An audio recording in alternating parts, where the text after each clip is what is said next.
balloons, bazookas, boobies, bosoms, boulders, cans, hooters, knockers, melons, honkers, jugs, rack, tatas, tits, torpedoes, guns, bust, doorknobs, coconuts, and our favorite one, the girls. Welcome to the All About Breastfeeding show, where your host, Lori, highlights mothers just like yourself and goes beyond the surface questions and digs deep so they share not only their joys and happiness in their daily breastfeeding life, but also their pain and struggles and how they worked through them. Episode number 134. Welcome to All About Breastfeeding, the place where the girls hang out. I am your host, Lori Jill Eisenstadt, IBCLC, and I am recording this on the last Thursday of 2016. I'm going to start with two very quick items. The first is to welcome you to join our Facebook group by going to Facebook and searching these 4 words, All About Breastfeeding Community. The other is to check out the launch of my new membership site, allaboutmothering.com/offer. The doors are opening up to this membership site on January 1st, 2017. Well, so check this out. If you have been with me from the beginning of Season 3, just take a look at all that you have learned about breastfeeding. The last 6 weeks have been all about breastfeeding from the first day of birth all the way through the 2nd week of life. I've really broken it down. We have talked about what to expect as far as breastfeeding, milk volume, normal weight loss, normal weight gain.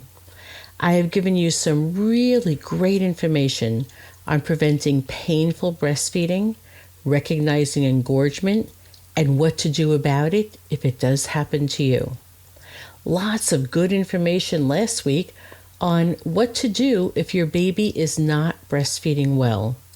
When I teach this topic in breastfeeding class, I often feel like a Debbie Downer.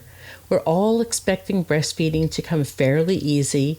Perhaps, maybe we're thinking a few small bumps along the way. But by and large, we're certainly not expecting our baby to not be able to get the hang of breastfeeding. To hear me talk about what to do if your baby is having difficulties breastfeeding, well, this certainly is not what you really feel like hearing, and I know, I get that. I fully understand that because I had that same mindset. This is fairly normal. What I recognize, though, as a breastfeeding educator, is that we're so busy talking about normal newborn breastfeeding that we leave parents with no tools in their toolkit, so to speak, if they did run into problems in the early days. There are so many parents who do not even know breastfeeding is not going well because they don't even know what signs to look for. Many parents are happy that their baby is latching on and sucking. As long as their baby is opening and closing their mouth, the staff at the hospital and others say, "Yay, your baby's latched on, doing great, Mom."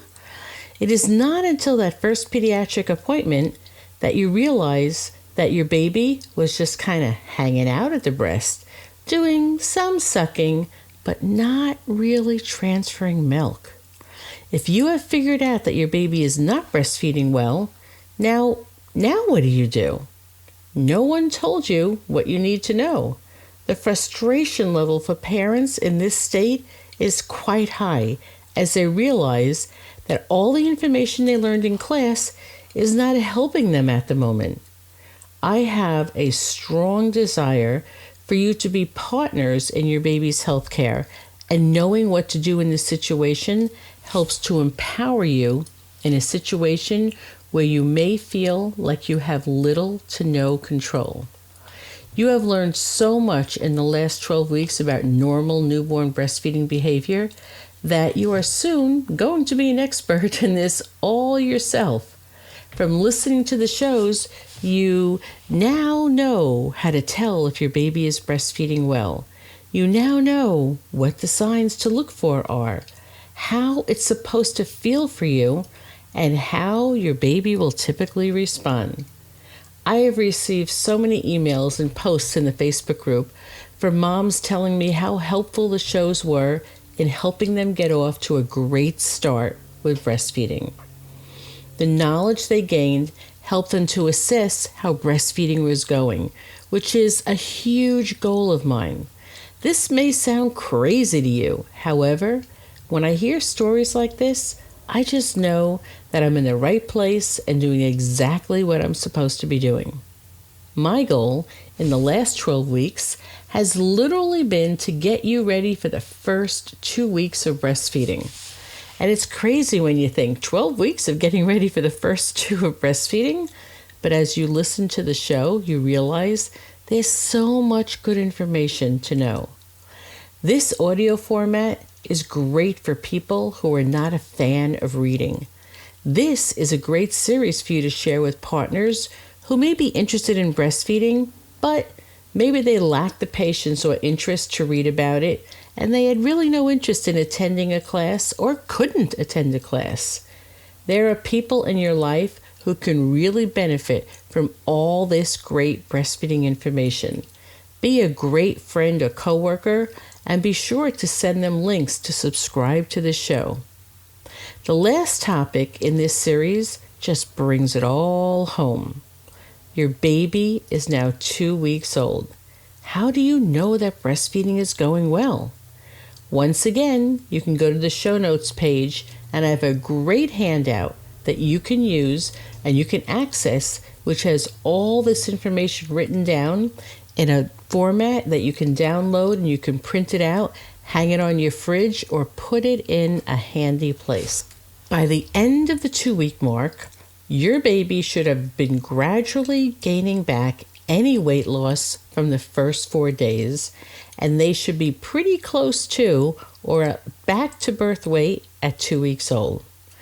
Breastfeeding should not be painful for you. Your baby should come to the breast and feedings are comfortable for you. You should not be experiencing any breast pain or any nipple pain. When your baby is breastfeeding, he should be relaxed at the breast, focused on feedings, staying put, and not coming on and off multiple times during the feeding, and not falling asleep on and off throughout the feeding. Your baby should be feeding about 8 times a day. Perhaps it's 7 or perhaps it's 9, but somewhere in there would be a normal amount of feedings. After most feedings, your baby that started off the feeding with strong hunger cues should appear quite satiated, full, and content. Some babies, sometimes they need a few minutes of rocking, perhaps a burp, a diaper change. They're a little gassy, but usually within 10, 15, 20 minutes, usually settle down, fall asleep, or just kind of hanging out there, just contently looking at you and looking around the room and just kind of being there. They don't necessarily need to have fallen into a deep sleep after every feeding. And as they get older, you're going to see their eyes more, and they're going to be awake more after a feeding. Their output should be within the normal range of about 4 heavy wet pee diapers that are clear or light yellow, no heavy odor, and no brownish looking pee. That would mean they're getting dehydrated. And their stools should be at least 2 to 3 yellowish stools that are at least the size of a quarter. After 2 weeks of age, your baby should continue to gain about 1 ounce per day, or at least up until they're 5 to 6 months old. Now I know, breastfeeding mothers, it's common for you to still want support, need to socialize with other breastfeeding moms, and you'll still have a lot of questions. But my hope is by the 2-week mark, if things are going well, you have a good supply, the baby's gaining well, and you are gradually finding your groove. Everything may not be totally comfortable. Every feeding may not be the best feeding, but you should certainly be getting closer to that point. And I find that it really takes most moms about 4 to 6 weeks until they're just latching their baby on and really not thinking about it anymore. They don't have to focus so hard. They may not need the same supportive pillows or stools or sitting up nice and straight like they needed to before. So a good 2 weeks, you should be at this point of no pain, good supply, good weight, and good output. and then plan on another 4 weeks or so until this just becomes so comfortable, so convenient, and so natural that you're just not thinking about it anymore. Then you know you're good to go. And even then, most mothers still want to hang out with other breastfeeding mothers. Lots of things come up with breastfeeding. Nothing should be a crisis, but just generally hanging out and talking to other moms who are breastfeeding is a fun thing to do. Pretty soon you're going to get into teething and all of the kinds of fun stuff. Babies begin to get sociable. They're not just sitting placidly on your lap and breastfeeding anymore. Sometimes they start playing with your nose and sticking their fingers in your mouth. And then we get to talk about nursing necklaces. So there's always fun stuff to talk about breastfeeding. And on allaboutmothering.com, if you join us, we're going to be talking about all those kinds of topics too.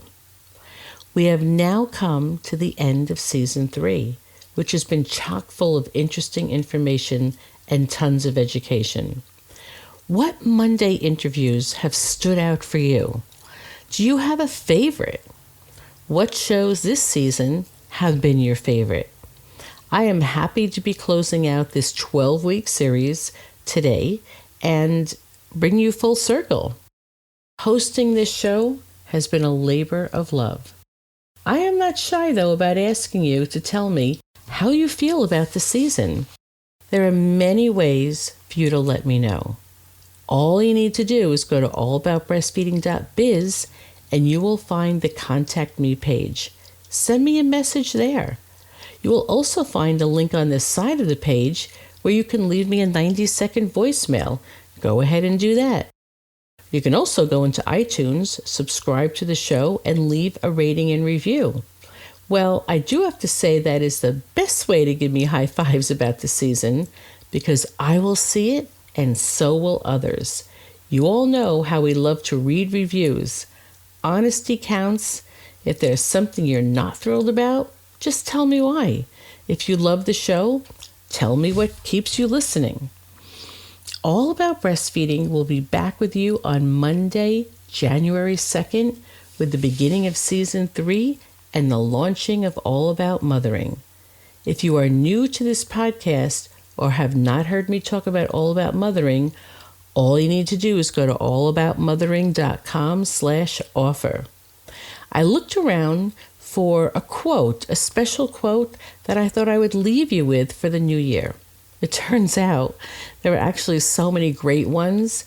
It's hard choosing just one. I was like, oh, that one looks really good. I'd like to share that. And then there were like 5 more underneath that. So I think I'm just going to leave you with these few.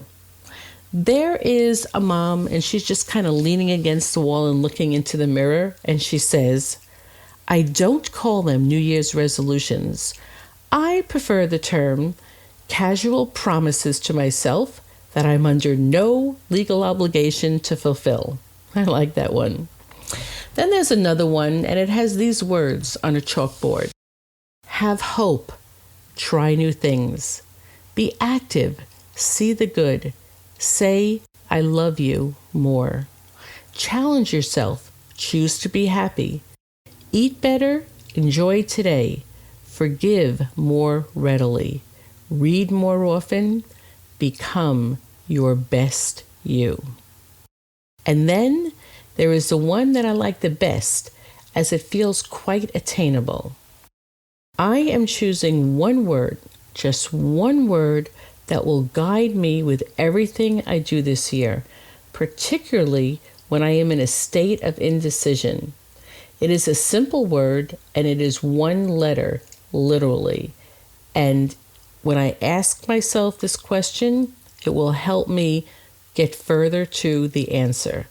The one word is the letter I. As in, what do I want? What do I need? What can I do? Where can I go? Is this the job I really want? Is this what I want to be doing today? Do I really need this? That's a good one. I don't know about you, but in being a wife and a mother and a business owner, somewhere in there, I sometimes gets lost. I know it's unreasonable to think that I can always put myself first, but I don't always have to be at the bottom either. So the word I is my word for the year, as I will be using this word frequently when making decisions about everyday life as well as the big decisions. Feel free to go into the Facebook group and post what your word of the year will be. I think I'll get a post started, so go there and check it out. As always, I appreciate you taking the time to hang out with me. I wish all of my listeners and new friends a very, very happy and healthy new year. Until season 3, bye-bye. Have you heard that Phoenix, Arizona is blessed with an amazing birthing center? Baby Moon Inn Birth Center is the best option for families who want access to midwifery care in and out of a hospital setting. You can experience birth in a comfortable home-like setting where natural birth is the focus. Laboring in water, being able to walk outside during labor, and enjoy the beautiful garden. This is what birth can be like for you. There is so much more to learn about Baby Moon. The staff would love to have the opportunity to meet you and would like to extend an invitation for you to attend a free Choices in Childbirth class and a tour of the birth center. All you need to do is call 602-314-7755. That's 602-314-7755 and ask for the tour dates. You can also go to allaboutbreastfeeding.biz/podcast, and on the right-hand side of the page, you will see a link that will bring you to the calendar, and you can sign up for the tour yourself. When you come in for the tour, make sure that you tell them you found out about it from the All About Breastfeeding podcast, and you will be given a very lovely free gift.